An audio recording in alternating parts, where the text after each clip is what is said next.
అధిక బరువు అనేక సమస్యలకు కారణం. సాహితీ యోగా ఆన్లైన్ క్లాసులో జాయిన్ అవ్వండి.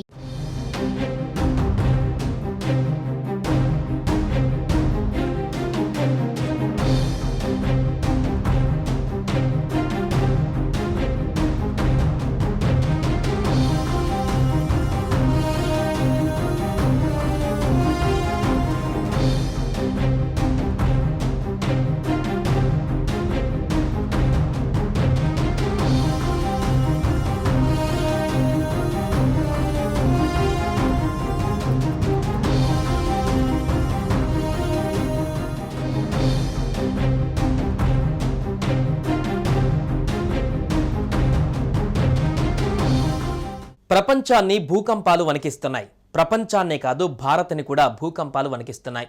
ముఖ్యంగా ఇటీవల ఆసియా ఖండంలో వరుసగా భూకంపాలు సంభవిస్తున్నాయి. పొరుగునే ఉన్న మయన్మార్, థాయిలాండ్లలో సంభవించిన భూకంపం మిగిల్చిన ప్రాణ ఆస్తి నష్టం అంతా ఇంత కాదు. నిమిషాల వ్యవధిలో సంభవించిన పెను భూకంపాలు ఈ రెండు దేశాలను కుదిపేశాయి. కోలుకోలేని విధంగా దెబ్బకొట్టాయి. మయన్మార్, థాయిలాండ్ దేశాలలో వచ్చిన భూకంప విలయం నుంచి ఆ దేశాలు కోలుకోలేక ముందే ప్రపంచవ్యాప్తంగా భూకంపాలు సంభవిస్తున్నాయి. పపువా న్యూగినియాలో 6 తీవ్రతతో భూకంపం మరవకముందే పాకిస్తాన్లో మరో భారీ భూకంపం సంభవించింది. భూ ప్రకంపనలతో పాకిస్తాన్ ఒక్కసారిగా వణికిపోయింది. నిమిషాల వ్యవధిలోనే 2 సార్లు భూకంపం సంభవించింది. దేశవ్యాప్తంగా ప్రజలు భయాందోళనకు గురయ్యారు. ప్రకంపనలతో రాజధాని ఇస్లామాబాద్ ఊగిపోయింది. శనివారం ఉదయం 11:54 సమయంలో 4.3 తీవ్రతతో భూ ప్రకంపనలు వచ్చాయి.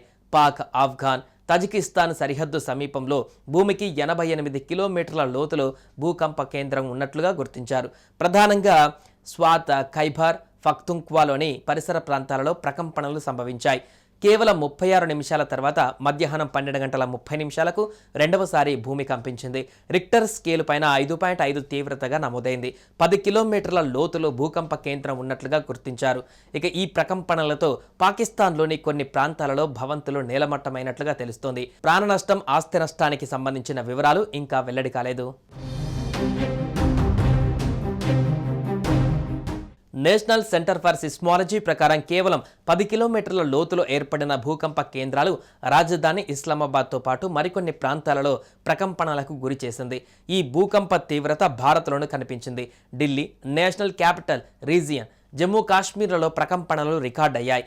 భౌగోళికంగా క్రియాశీలక భూకంప ప్రాంతం పాకిస్తాన్. యురేషియన్ ఇండియన్ టెక్టోనిక్ ప్లేట్ల పరిధిలోకి వస్తుంది దేశం. దీని పరిధిలో తరచూ భూకంపాలు సంభవిస్తుంటాయి. బలూచిస్తాన్, ఖైబర్ పఖ్తుంఖ్వా, గిల్గిట్ బాల్టిస్తాన్, కొన్ని గిరిజన ప్రాంతాలు యురేషియన్ ప్లేట్ దక్షిణ అంచుల ఉన్నాయి. సింధ్, పంజాబ్ ప్రావిన్సెస్తో పాటు మన దేశంలోని Jammu Kashmir Indian tectonic plates పరిధిలో ఉంటాయి. ఇక ఫలితంగా ఈ రీజియన్లో భూకంపాలు తరచూ సంభవిస్తుంటాయని సెస్మాలజీ సెంటర్ తెలిపింది.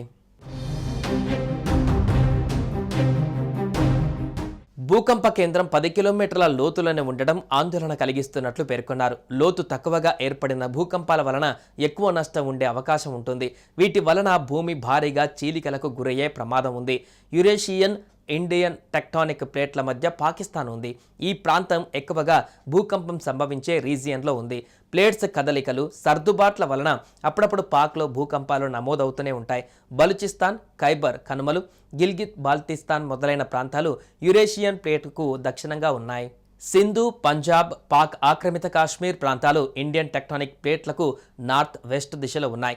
ఈ 2 ప్లేట్ల ఢీకొన్న ప్రతిసారి ఈ ప్రాంతంలో భూకంపం సంభవించే అవకాశం ఉందని నేషనల్ సెంటర్ ఫర్ సిస్మాలజీ కేంద్రం తెలిపింది. ఇటీవల మయన్మార్, బ్యాంకాక్లో వచ్చిన భూకంప ప్రళయం సృష్టించిన సంగతి తెలిసిందే. 3,000 మందికి పైచిలుకు చనిపోగా 4,000 మంది తీవ్ర గాయాల పాలయ్యారు. శిథిలాల కింద చిక్కుకున్న వేలాది మందిని ఇంకా బయటకు తీసేందుకు కృషి చేస్తున్నారు.